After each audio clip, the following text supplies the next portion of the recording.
morning. Today is Daled Nisan Tofshin Ayin Ches. We are in Teres Menachem Sefer Mamar Tofshin Shehikdimu in the Mamar Shehikdimu of the first night of Shavuos.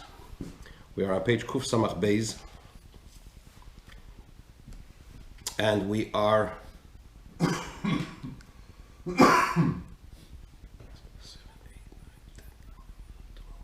14 lines from the top. The line starts B'Bchinas, and we are on the last word, on the line, Masha Enkein.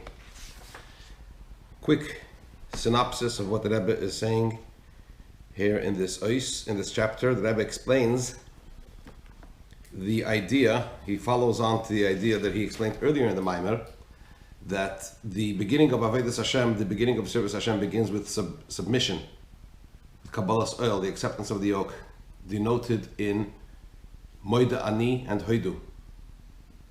And only following that do we climb the ladder of levels, of trying to aspire and attain some kind of inspiration and level. Because the beginning of Avodah, in the beginning of the service of Hashem, we are not in a position to attain any levels. We need to run away from the negativity. Ki borach ha'om, just like in Egypt, when the Jews left, they had to flee. That's the idea of just removing ourselves from the klippah, from the opposite of Kedusha. That's represented in the month of Nisan. And then we move on to Iyar, which is the idea of Birur Amidus, refinement of the emotions, behaviors of the person, until we come to Sivan, which is Matan Torah, and that's Bittul B'Metzias, total nullification. And the Rebbe made the point, that's the idea basically of Iskafia, Ishapcha, and Bittul B'Metzias, those three concepts. Similarly, in davening, we have Moida Ani and Hoidu, which would be the former, the first of the three levels, the Iskafia aspect. Then we have Psuke de Zimran, Bechazkiriya Shema and Shema, the middle section of the davening, which is the idea of working with ourselves, his bonus, trying to inspire ourselves and to lift ourselves and refine ourselves until we come to Shemana Esrei, the Amidah, where we are in a state of total Bittul B'Metzias. And the Rebbe explained that the first and the last are connected to each other. The Kabbalah's oil of the Moida is connected with the revelation of the highest levels of Bittul B'Metzias, which is a manifestation of the transcendent divine energy Eros Seviv. Right? So the Rebbe explained in the beginning of this chapter that this is also the idea of the altar, and how the Kohen who served Hashem brought the karbanos, the offerings on the altar, had to ascend through by a ramp rather than steps. Because when we talk about steps, then each level is distinct and obvious and noticeable, and we need to be steadfast on level 1 in order to rise up to level 2. Whereas a ramp is far more gradual, especially if it is a certain ratio. If it's over a certain ratio, then the ascent, the incline, is much more comfortable. The Rebbe brought the example from the din, the halacha concerning Shabbos, that what constitutes, if there's a ramp in the middle of a public domain, if it is a run of within 4 cubits by 10 tfachim at some point, 10 handbreadths, then it's considered a Reshus HaYochid. Whereas if it's a span of more than 4 cubits by 10 handbreadths, then it's still considered part of the Reshus HaRabim, the public domain, because it's a far more gradual incline. So therefore, similarly, the idea of how this translates into Avodas Hashem, serving Hashem, the Rebbe said the difference is that Kevesh, Miles, steps, represents the idea of the immanent divine energy of Hashem, the Memalekal Alman, where every level has its distinct divine energy, and it's noticeable and obvious, and we have to attain it before we move on to the next one. Whereas the Kevesh, the ramp, represents the Eros Seviv, the transcendent divine energy, where it's basically all equal, and all we need to do, or rather what we accomplish, what we try to accomplish through serving Hashem in a manner of kevesh, of a ramp, is to reveal that which is concealed, because the Eros Seviv, the transcendent divine energy, is present down here below, just as it is above. It's just down here it's concealed, and our avodah is to reveal it. So in practical or in davening terms,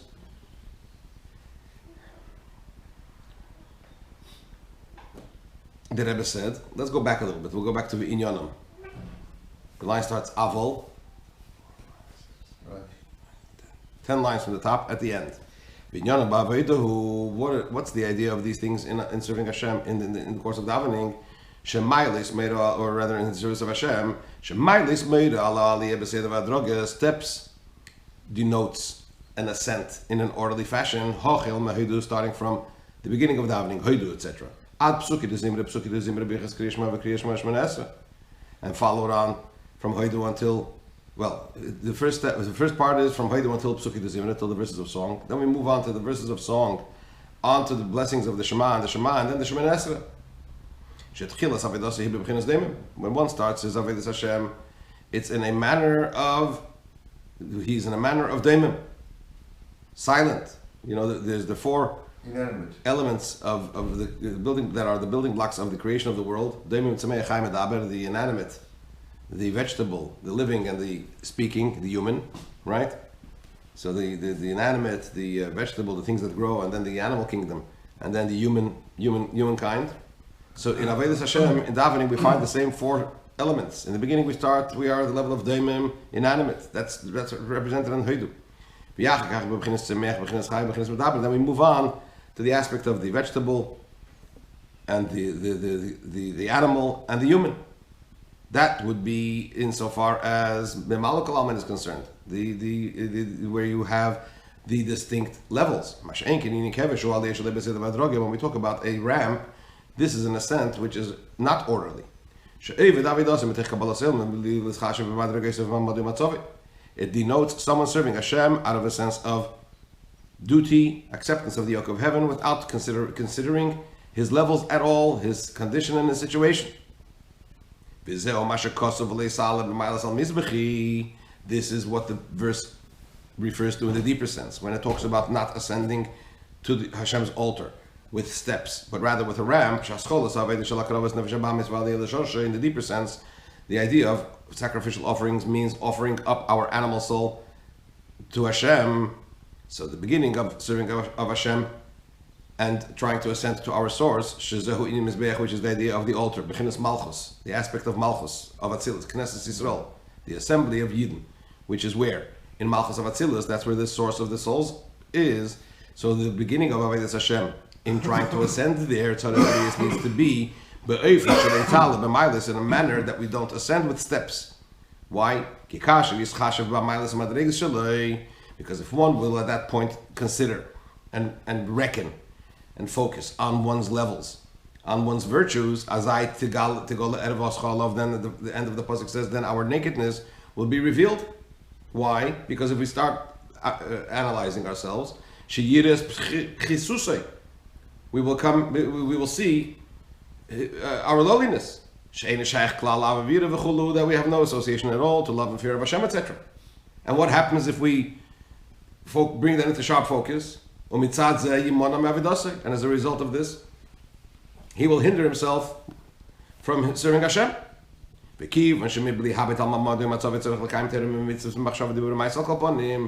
being that despite one's situation and condition, one is obligated to fulfill the Torah and the mitzvahs, at least at the levels of thought, speech, and action, as it says in Ecclesiastes, in the verse that we say before Mayim Achreinim, when we wash our hands, our fingers before benching, we say Eser Lekim Yirah B'Sveisav Shomer Kizek Ala Adam, that fear God and God keep His mitzvahs, because this is the entirety of man. This is what man is all about. Which means to say that irrespective of what level and what condition spiritually a person finds himself, Torah and mitzvahs need to be fulfilled. And if we bring it to sharp focus our levels where we are at, that might cause us a despondency and hinder us from serving Hashem. Therefore, when we start serving Hashem, do not ascend my altar. Do not try to rise up to your source through steps, denoting, bringing into focus which levels we are at. But the order of ascent needs to be, we start off by ascending with a ramp.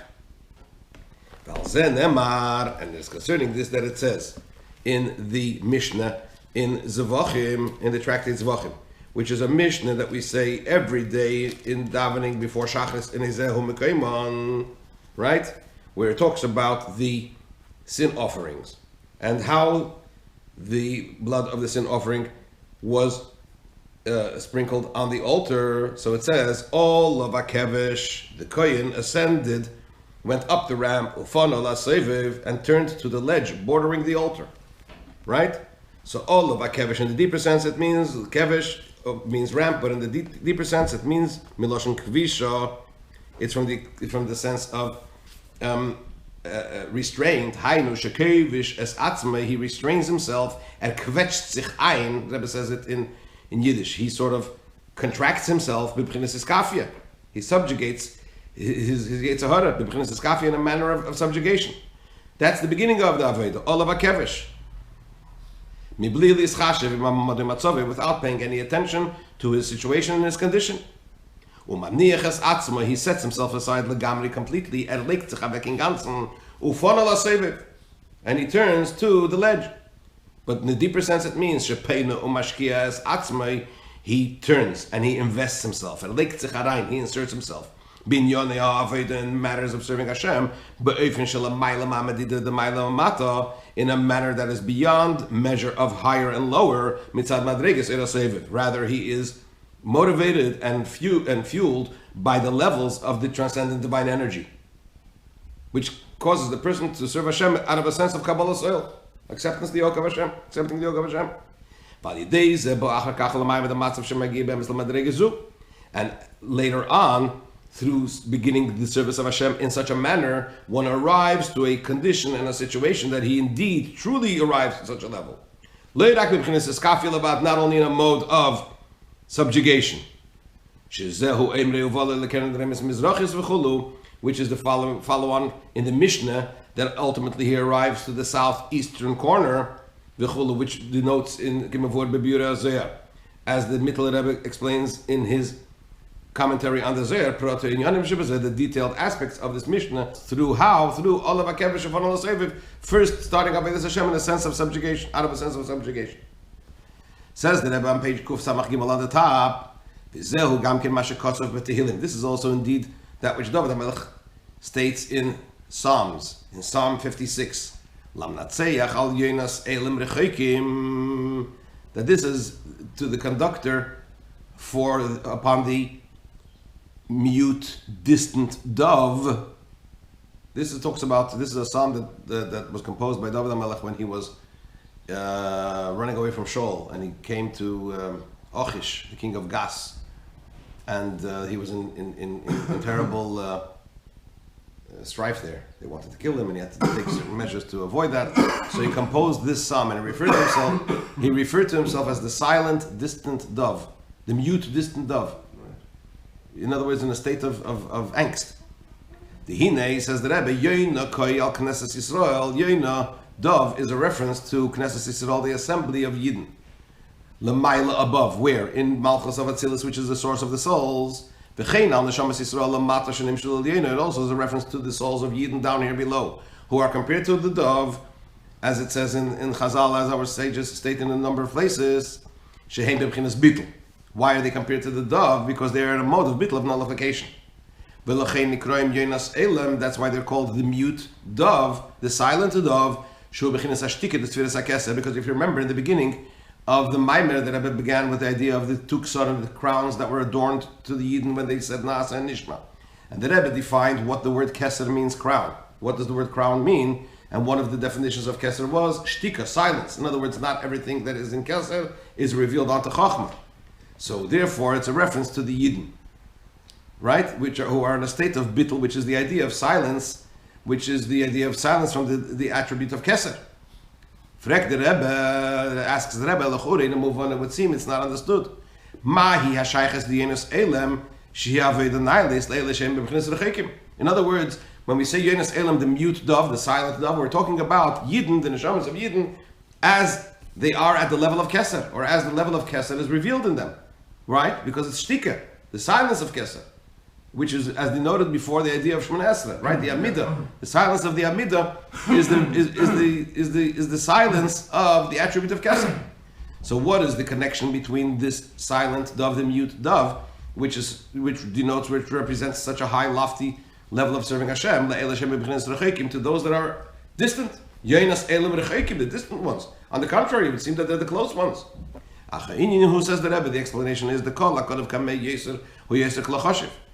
Because whoever is closer before Hashem feels himself as more insignificant. The closer one is really to Hashem, the more insignificant one feels. The Kol Mashu Mevin Masig Yeser, because the more he understands and comprehends in godliness. What does he feel? He feels his distance even more. The more one knows of godliness, the more one feels one's insignificance. And nonetheless, despite the fact that he feels his distance, this does not hinder him from serving Hashem. And he's in a mode of a silent, a mute dove. Meaning, Commission is boiled, as explained earlier. When we serve Hashem in a manner of aliyah, of ascending with steps, meaning to say, each level is distinct, and this is the idea of serving Hashem in the sense of Mamar Alman, the internal and immanent divine energy. In